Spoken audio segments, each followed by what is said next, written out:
The Second Punic War was finally over, and Carthage was reduced.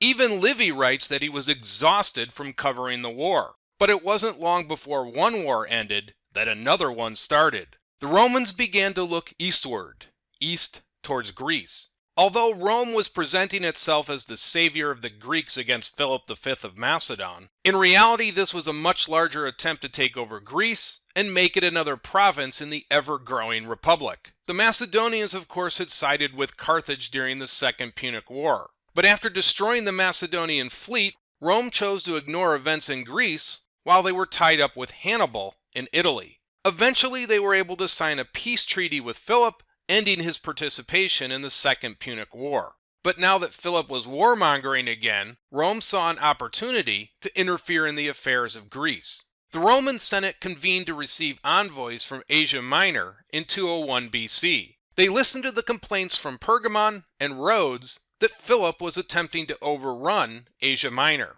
The matter was immediately referred to the Roman consuls, who were at the time located in their assigned provinces. Meanwhile, the Roman fleet was returning from Africa. It was decided to send part of that fleet to Greece under the command of Valerius Laevinus. Laevinus was a good choice since he had experience fighting Philip during the Second Punic War. It would also be his job to ascertain the strength of Macedonia's land and sea forces. He would also look to shore up support from Rome's Greek allies from both the mainland and the island states. Livy writes, quote, "The Romans would have to display far greater energy in the prosecution of this war, or else Philip, encouraged by their slackness, would venture on the same enterprise which Pyrrhus, whose kingdom was considerably smaller, had ventured on before." End quote. On March 15th, 200 BC, the new consuls, Publius Sulpicius Galba and Gaius Aurelius Cotta, took office in Rome.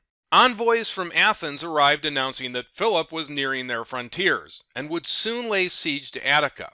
It was decided to assign the situation in Greece to Galba, while Cotta was assigned to Italy. Without hesitation, Galba convened the Roman assembly in order to get a proclamation of war against Macedonia. Shockingly, the assembly rejected Galba's pleas for war. Romans turned down a chance at war? Well, no one seemed too interested in another war just after the conclusion of the brutal decades-long conflict against Carthage. Also, southern Italy lay in waste after the battles with Hannibal, and there was still the constant threat of the Gauls in the north. But Consul Galba was undeterred and convened the assembly again, this time in Campus Martius. Surely the assembly would not reject war for a second time. Galba spoke. Quote, "What you have to decide is not whether you will have peace or war. Philip will not leave you any option as to that. He is preparing war on an enormous scale both by land and sea. The only question is whether you will transport the legions into Greece or wait for the enemy in Italy. You have learned by experience, if not before, at all events in the late Punic War, what a difference it makes which you decide upon." End quote. After Galba's warning, the assembly voted in favor of war against Macedonia. Galba now needed to raise new legions for what was expected to be a long campaign in Greece. Galba decided to sign up as many veterans as he could that were returning from Africa. In the event there weren't enough volunteers to fill the ranks, then Galba would be obliged to compel Scipio's veterans to join his army against their will. After both consular armies were raised, it was decided to leave 2 reserve legions in Rome for anything else that might need attention. Just as the Romans were about to prosecute the Macedonian War, the Gauls started a revolt in the north. They were led by a Carthaginian officer named Hamilcar, not related to the famed Barca general. Hamilcar was likely an officer that had been under the command of either Mago or Hasdrubal from years earlier. In any event, the Gauls under Hamilcar's command attacked and destroyed Placentia. Then they moved across the Po River and advanced towards Cremona. Since Italy was assigned to the Roman consul Cotta, the situation was left up to him. The Roman Senate also dispatched envoys to Carthage. They informed Carthage that one of their officers, Hamilcar, had been left behind and in defiance of the treaty. It was one of their officers who had convinced the Gauls to take up arms against Rome. Rome ordered Carthage to recall Hamilcar and turn him over to their soldiers. Carthage responded by saying they had no control over Hamilcar, but that they would banish him for life and seize all his property. Meanwhile, Cotta dispatched an advance force under the command of Lucius Furius to deal with the Gauls. Cotta would then bring up the main consular army. Furius soon made contact with the Gauls and decided to give battle. Quote, "At first the Gauls brought their whole strength to bear in one direction, hoping to be able to overwhelm the right wing and smash it up. Failing in this, they endeavored to work around the flanks and envelop the Roman line, which, considering their numbers and the fewness of their opponents, seemed an easy task. When Furius saw this maneuver, he extended his front by bringing up the 2 legions in reserve to the right and left of the allied troops. He then ordered the Roman cavalry against one wing of the Gauls and the allied cavalry against the other to check the enveloping movement. As soon as he saw that the Gauls had weakened their center by diverting troops to the wings, he ordered his infantry to advance in close order at the charge and break through the opposing ranks. This was decisive. The wings were repulsed by the cavalry and the center by the infantry. As they were being cut down in all parts of the field, the Gauls turned and in wild flight sought shelter in their camp. The Roman cavalry followed in hot pursuit, and the infantry soon came up and attacked the camp. Not 6,000 men succeeded in making their escape. More than 35,000 were killed or made prisoners. 70 standards were taken together with 200 Gaulish carts loaded with spoil. The Carthaginian general Hamilcar fell in that battle, as well as 3 Gaulish nobles who were in command.